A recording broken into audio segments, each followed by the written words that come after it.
Hello, friends, and welcome to another exciting episode of the Will Wisdom Interviews. Today, I'm going to talk about prayer for beginners, and that could mean total beginners. And this is I'm talking about Christian prayer, but also prayer in general. Perhaps if you're not Christian, as you understand God. But I'd like to talk about prayer for total beginners, for people who maybe are interested in Christianity. So I wrote down a few notes and let's go through them.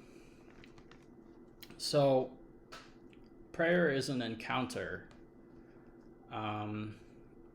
Ask Jesus to introduce himself to you.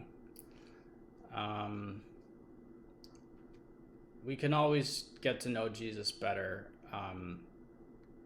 He's God, he's infinite, so there's always more to know. We can get to know him as God, and we can get to know him as a man, a person like us. So prayer is a dialogue. When we pray, we want to talk to God simply as one man speaks to another, or one woman speaks to another. We want to just have a conversation as if we were having a coffee face to face with our friend, and just tell him what's on our mind, what our concerns are, what our questions are, what's bothering us, what we're grateful for, what we're happy about, what we're worried about, what we're sad about, what we're confused about, etc. What's going on in our lives, our relationships, our work, etc. Prayer is a being with, and this is the highest form of prayer, also known as contemplation, when we just sit in silence with the one we love and the one who we know loves us, as Saint Teresa of Avila said. Once we get to know someone well, we can just be happy in their presence and not have to say anything. And this is a very peaceful grace we receive from God. And we should pray for this grace, the grace of contemplation, of simply being with him. So we ask the Holy Spirit to give us the grace of prayer, the grace of contemplation. And as it says in Scripture, the words of St. Paul, the Holy Spirit intercedes for us with inexpressible groanings. So technically, prayer is actually God praying from inside us to God. We are the medium through which God prays and worships himself, because we are temples of the Holy Spirit and our bodies are holy. So we receive light from God and inspiration, affections, etc. It can be helpful to use Scripture, the Word of God, to pray.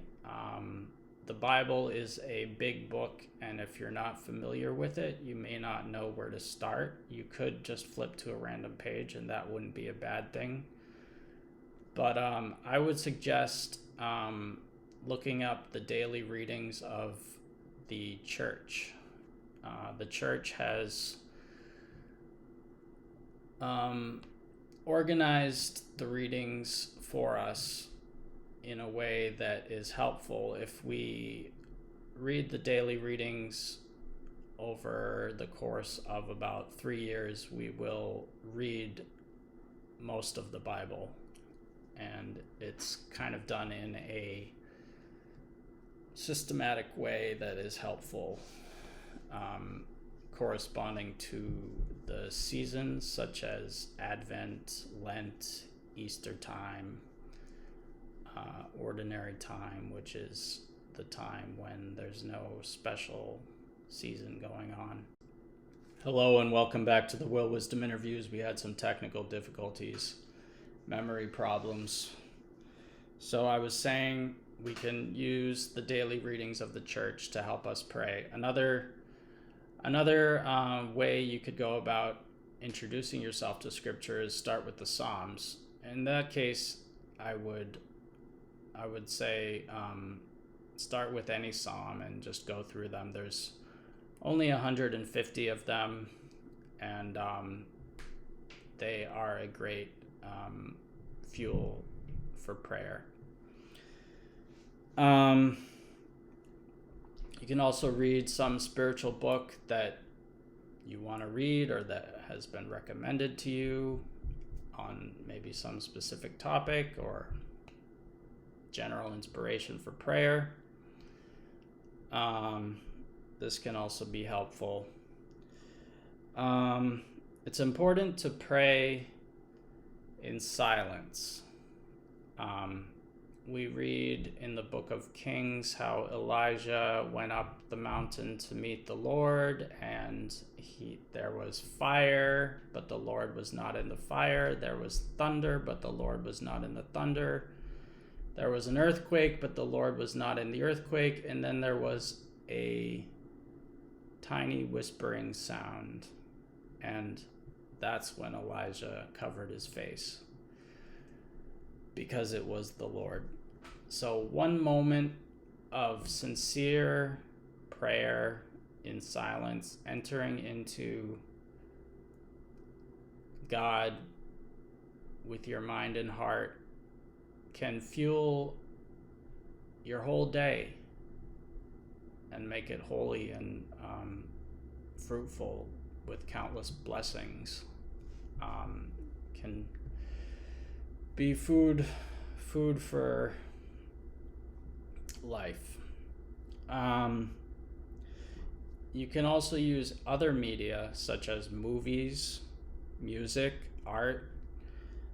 These are all ways we can encounter God and dialogue with Him and get inspiration.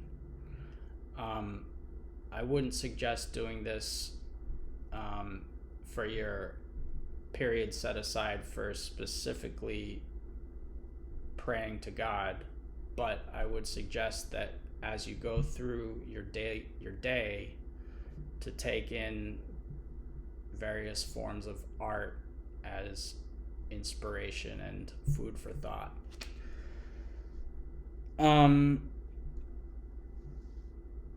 So that brings us to the topic of life, and life can be a prayer. We do set aside some number of minutes, 10, 30, 60, for specifically praying, but that prayer fuels us to turn the rest of our day into prayer, and we can offer it all to God with an act of offering, self-offering. I like to say servium, which means I will serve, and that refers to both acts that I do and also just offering myself, who I am, whatever I'm doing or experiencing, kind of more my being. So being and doing can both, who we are and what we do can both be offered to God for His glory. And the will of God is important because Jesus says pray always, but that's tied to what we say in the Our Father, thy will be done. So we're always praying with an eye on the will of God. And this fuels and inspires our prayer. And our prayer reaches towards the will of God, which could be a lot of things. And it can be quite inspiring when listening to music or something like that. Watching a movie through the eyes of what is the will of God. Okay, that's enough for now. Thank you for watching. These are the Will Wisdom interviews. I hope you found something I said useful. Go out there and try praying.